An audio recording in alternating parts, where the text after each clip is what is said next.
Namaste. You're listening to the Savannah Podcast.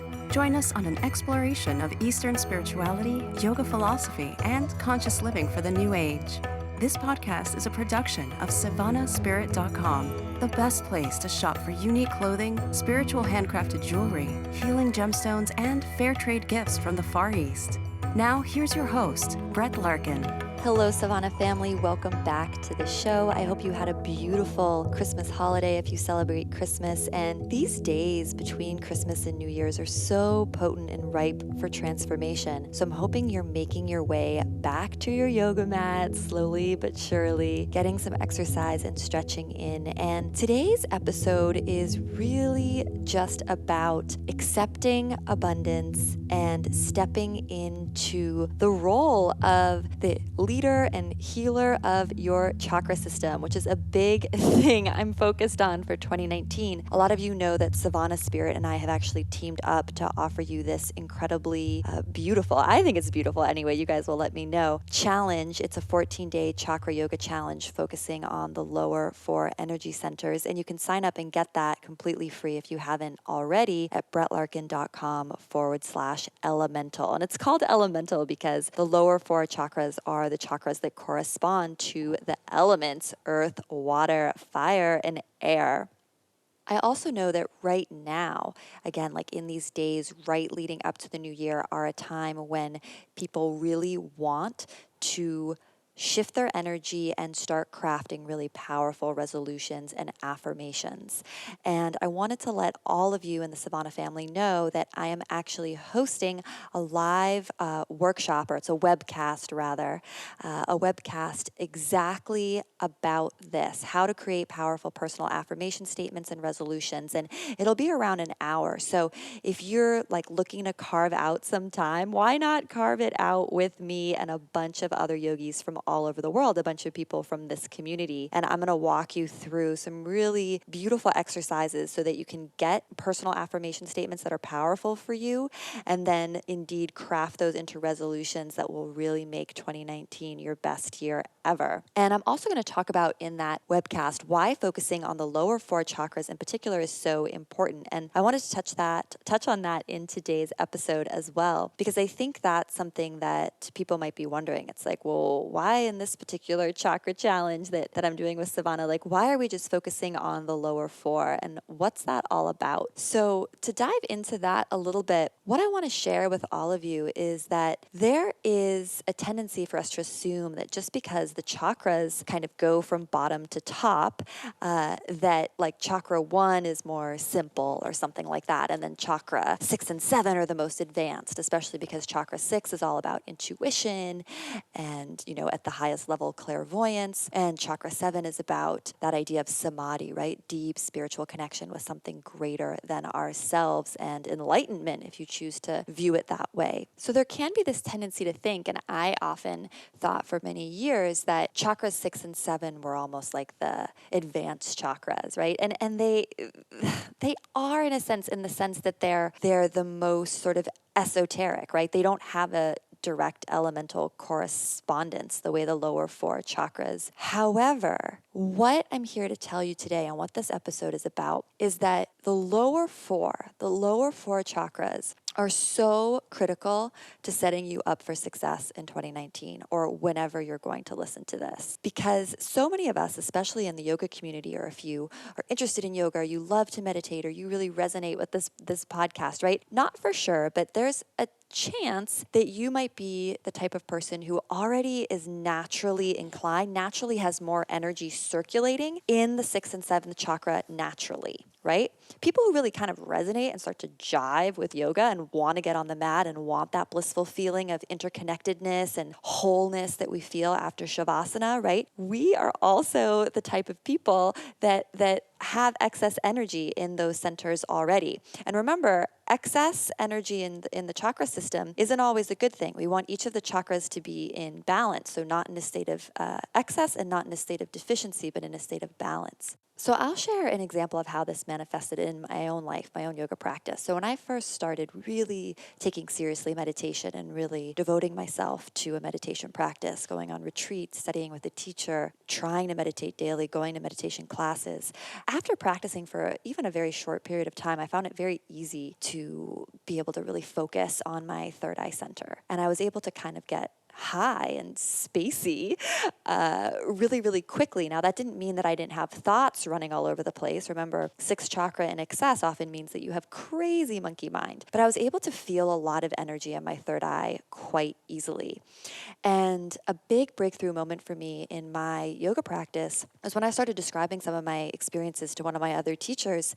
And he told me that, you know what? You need to focus on grounding, right? And especially a lot of the Kundalini practices, which, I don't want to get too much into in this episode, but a lot of the meditative practices are about bringing energy up the chakras, right? And to a certain extent, we need to do this because we live in a gravity well. So energy is going to move down the body, down the energetic body, unless we circulate it up. And that's why Kundalini techniques like breath of fire are so effective to kind of circulate the energy into the higher chakras. But notice that I'm using the word circulate, not raise, right? So some Kundalini techniques and some pranayama and breathing techniques and certain schools of meditation just really focus on raising energy quite quickly. But again, I think a lot of us who tend to be attracted to yoga and meditation and interested in some of these more mystical or esoteric practices, or again, crave that feeling of seventh chakra interconnectedness, the bliss we feel after yoga. Again, we already have a lot of energy swirling around in these higher energy centers just naturally. But it may be kind of frenetic energy. It's not the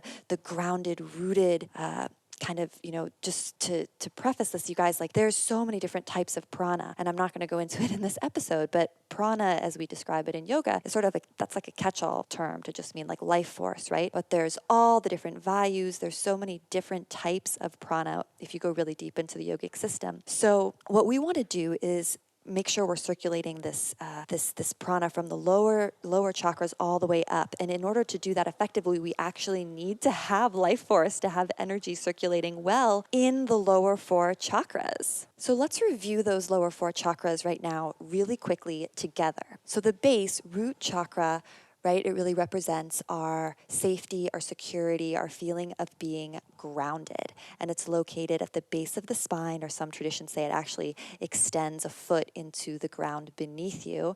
And it's this red glowing light. And the emotional issues here about financial stuff, financial freedom, financial independence, right? Because money is the main currency in modern society. So lots of finance issues here. And then your home, your sense of safety, your family, right? So a lot of times when people talk about the first chakra, they talk about Maslow's hierarchy of needs, right? So do you have shelter? Is there food on the table? Do you feel grounded, secure? So sometimes when we talk about the first chakra in this way, you're kind of just like nodding your head and you're like, yeah, like that's all good, ticked all the boxes. I like have a house, I have food, I feel like generally safe on a daily basis. But this is where I'm going to ask you to go deeper, and in the workshop we're going to go even deeper still. I really want to probe to ask, well, do you really feel safe deep down in the core of your being? And again, I will happily share a personal example here from my own life. A lot of you in my uplifted community and, listeners of Savannah as well, you know that I recently moved. I relocated my whole family. My husband and I, we moved to a totally different state. So quite a big move. And in this move, we also changed our home, obviously. We moved into a much more expensive house. Even though we can afford it, and even though we had good reason for doing so, we're moving my elderly father in with me, and we have a baby now, and there's a lot of changes that have happened. So even though we can afford this sort of abundance, this new level of home and shelter, I find myself constantly panicking about it, constantly panicking. And this is where there's often subconscious patterning, some subconscious blocks, operating systems that exist within your kind of like chakra DNA. And the one that I've been focused on most recently with my root chakra is this idea of not worthy, or feeling that even if something good is happening, something bad will happen to compensate for it. And I know I'm not alone in this worldview. I know a lot of people struggle with it because so many uplifted members and Savannah listeners have told me that they struggle with it, right? This is something that is common. So on the one hand, yeah, I have a house, I have a dishwasher, I have a washer dryer. I feel safe as I walk around on kind of a basic level. But if you go a couple layers deeper, right, than what's physically happening in space into the energetic realm, freaking out. Freaking out. So much fear that we're not worthy of this, so much fear that it'll be taken away, so much fear that other people will judge us. Like it goes on and on and on. And there's so much to unpack and explore. And that's all root chakra work. So I want you to think about now, what is that for you, right? Things may seem fine on the surface, but maybe you're someone who's always in debt. You never have enough money. Or maybe someone who has plenty of money, but you're afraid to spend it, right? There's so many different ways that these issues show up that's so much deeper than just like, oh, well, I feel safe in my home right now. So first chakra is so essential because whatever resolutions you're going to make, whatever affirmations you're going to work with on 2019, if you're not acknowledging and kind of digging up some of these subconscious programming that you might have in terms of safety and security, money, really basic things, it's sort of like a house of cards, right? If that's not cleared out and functioning well, nothing else is going to work that well, right? All the things that come above, right? Relationships with the heart chakra, or your sense of self with the third chakra, your self-confidence. So root chakra, so incredibly important. Let's talk quickly now about sacral chakra. So sacral chakra, represented by the color orange, as you all know, is really our ability to accept others and to accept new experiences. So it's a lot about change. It's also about creativity and sensuality and sexuality, and it's located in that area, right? You can kind of think of it as the pelvic bowl. Pleasure is also a big part of this energy center, your ability to pursue pleasure, to receive pleasure. For today's episode, it's this sense of pleasure that I really want you to focus on and think about. Do you make time for playfulness in your life, for downtime? Do you accept pleasure, or are you just go, hardworking all the time and very hard on yourself? Another thing that I think, again, surface level, we stay surface level with the chakras and we're like, oh, like second chakra, yeah, sexuality, creativity, check. I'm kind of like okay in all those areas. But as I said earlier, the second chakra is really about new experiences and accepting change. And so I think a lot of times when we say the word creativity, people are thinking like, oh, like an artist or painting or a novelist or a writer or something like that. But creativity is so important to your entire life. Like every single problem that you have right now, there's a creative solution to it that you haven't thought of yet. And that is second chakra energy. Maybe it means asking someone for help. Maybe it means hiring some help. Maybe it means, relocating your family and moving to a bigger space so you can move a sick family member in with you, which was like totally not an option when you were just looking at it, not creatively. So creative problem solving is so important to every area of your success. And it's a skill that we all need to develop and work on. So when you think about second chakra, don't just think, oh, sexuality, I'm feeling okay there. I feel like I can give and receive pleasure with my partner or whatever. No, we need to go so much deeper than that. It's so much deeper than that. It's about, do you kind of see yourself as a victim, or do you see yourself as this sort of creative, empowering, I think of it as like an empress or an emperor who can like come up and really make magic? It's about alchemy a lot, the second chakra, like make solutions appear out of nowhere by making connections, by being in flow, right? By feeling aligned. And that's when you get those great ideas. You think to ask someone for help. You say, well, what if we moved? What if we change something up? And I call it the third creative solution. So a lot of times we get caught in binary thinking. So we always tend to get caught in either or thinking unless we cultivate second chakra and do otherwise. All right, so third chakra, solar plexus chakra, this is about our self-confidence. It is about really like how we control our lives and our attitudes. It's located in the upper abdomen, kind of right below the navel. And here we're talking self-confidence, self-esteem, self-worth. Do you follow through with what you say you're going to do? And this is again why I wanted to develop this series that's just really focused on the lower 4 chakras, because again, so many of us that are drawn to the spiritual path, maybe you can resonate with this, but you might be the type of person who has a ton of ideas. Like you feel inspired very easily. So it's like divine inspiration. You always have a million ideas. That's all like upper chakras, right? 7th chakra. You're just like receiving so much info. You have so many great ideas. Remember, the current of manifestation is the downward current through the chakra system. And if you want more info on that, listen to the Savannah episode where I interview Anna Deo Judith. The current of manifestation that goes downward is actually equally as important to raising energy up. The current of liberation that goes upward. The current of manifestation that goes downward means that you can have all those ideas, but you know which ones are the important ones to listen to,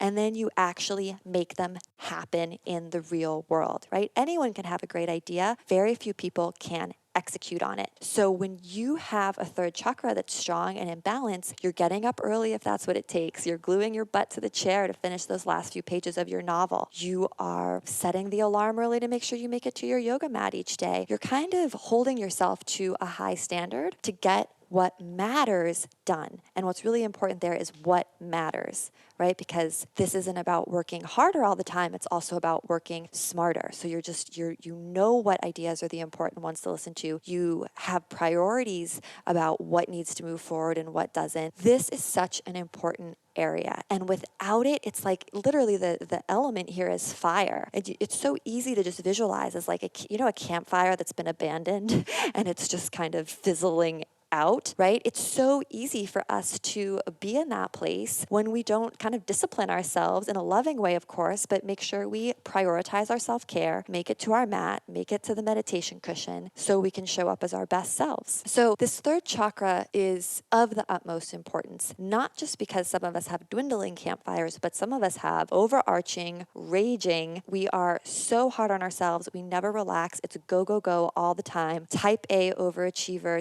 to the utmost, and it's just go, go, go on everything. And that's the working too hard instead of working smart. So you just don't know how to relax. You don't know how to rein in that energy and use it in a way that's most effective instead of, just trying to overcommit and doing a million things at once. I mean, like listening to this podcast, raise your hand if you're an overcommitter right now, right? That's so common, so common. And it's because we need to work on this area. Let's talk about 4th chakra, the heart chakra. So quite literally, this is just like our ability to love, right? But it's so much more than that. Heart chakra is the fulcrum chakra. So it's connecting the lower 3 chakras with then the upper 3 chakras. It's located at the center of the chest, just above the heart. This chakra is about love and joy and relationships.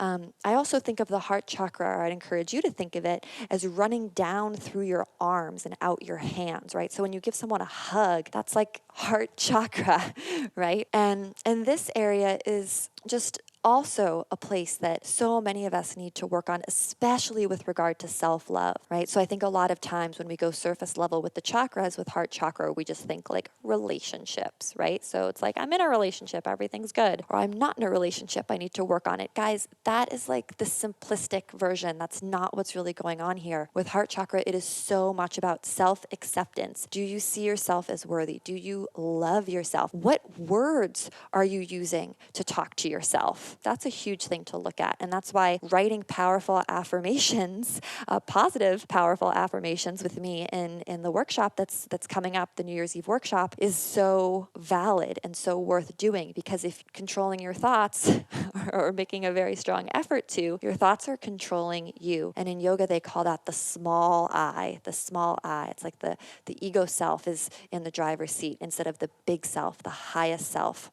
That's who we really want running the show. And that person, that version of yourself, has the biggest heart ever, doesn't see the world through a scarcity lens. It doesn't have jealousy or fear or competition. It sees collaborators. It sees opportunities in the face of challenge. It sees love instead of competition and collaboration, as I said before. It is knowing that there's enough for everyone, right? There's a place for everyone to share. There's a place for everyone to succeed. There's an abundance of money. There's an abundance of jobs. There's so many people who can benefit from your teaching or your healing or whatever it is that you do, right? There's not this sense of lack and fear that pervades your day to day. But living in the society we live in the time and age that we live in right now, unless you really cultivate this energy center, you are going to have that lack mindset. You are going to have that scarcity mindset because that's just the default mindset that's in operation in our world today. So a lot of you know I just released an 18-day course called 18 Days of Abundance that is literally just all about this. It's all about stepping into the abundance mindset in every single area of your life and the 4 paths of abundance according to the Vedas. And we go really deep and talk about the goddess Lakshmi and connect with the goddess through these 4 different paths of abundance that I go into in the course. And that course is available to uplifted members. So make sure to check that out if you are a member and want to go deeper into this material because it is game-changing and life-changing, you guys. I don't think I would have had the courage to make this huge move my husband and I just made, or to achieve some of the financial success that enabled us to make that move without really owning and stepping into this abundance mindset work. And abundance mindset, it's the heart chakra, right? That's what it's all about. So I'm really hoping that in this episode, I have got you excited about these lower 4 energy centers. And it's one thing to talk about them, and I'd love to talk to you about them more on the New Year's Eve webcast that I'm hosting. So if you want to sign up for the New Year's Eve webcast, you want to go to brettlarkin.com/NYE for New Year's Eve. Because come on, everyone has a New Year's party, or maybe you're staying in with your kid like me, but it's really nice to set aside some sacred time, like a little ceremony for yourself. And thanks to the internet, we can all do that together on this webcast that I'm hosting. So scurry on over brettlarkin.com/NYE. And even if you can't make the live time, I'm pretty sure that we've organized for a replay to be sent out, but you have to sign up in order to get that. And then that's going to be all the talking and journaling that we'll do together. And then to physically experience all of this, to physically feel it and embody it, because that's equally as important to really learn and play with this using all our senses. We have the Elemental Chakra Yoga Challenge that's starting on January 1st, which I couldn't have done and couldn't have put together without SavannahSpirit.com. So I'm so grateful to them, and I hope you guys will also show your support of Savannah by indulging in a new item. Remember, you can use that coupon code TAKE25 for $25 off anything at Savannah if you're a new customer. So it's just like $25 off your shopping cart right away. And then you want to also sign up. I know it's a lot of signups, but we don't want to send the series to people who don't want it. We only want to send the series to people who are who want to receive these free videos. So if that's you, you want to go to brettlarkin.com/elemental. So it's brettlarkin.com/elemental to get all the yoga classes, and brettlarkin.com/NYE, that stands for New Year's Eve, to do the chakra journaling and New Year's intention setting workshop that I'm so excited to be hosting and sharing with all of you. That's happening literally right now. Guys, I'm wishing you the most beautiful day, night, whenever you're listening to this time, as I said, between Christmas and New Year's, these days leading right up into a new year. These are special times. These are the moments to really write down what you're trying to manifest, to get connected to other yogis like me and people in the Uplifted and Savannah community, and really pull together with your fellow man and woman to just feel this is going to be an amazing year, this 2019. I really, really feel it in like the cells in my body.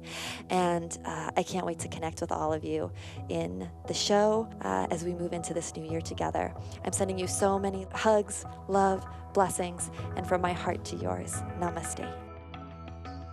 You've been listening to the Savannah Podcast. To find out more about Savannah, go to savannahspirit.com or follow Savannah on Facebook at facebook.com/SavannahSpirit. For daily inspiration, check out our blog at savannaeast.com. Be sure to join us next week for a new episode, and thank you for listening to the Savannah Podcast.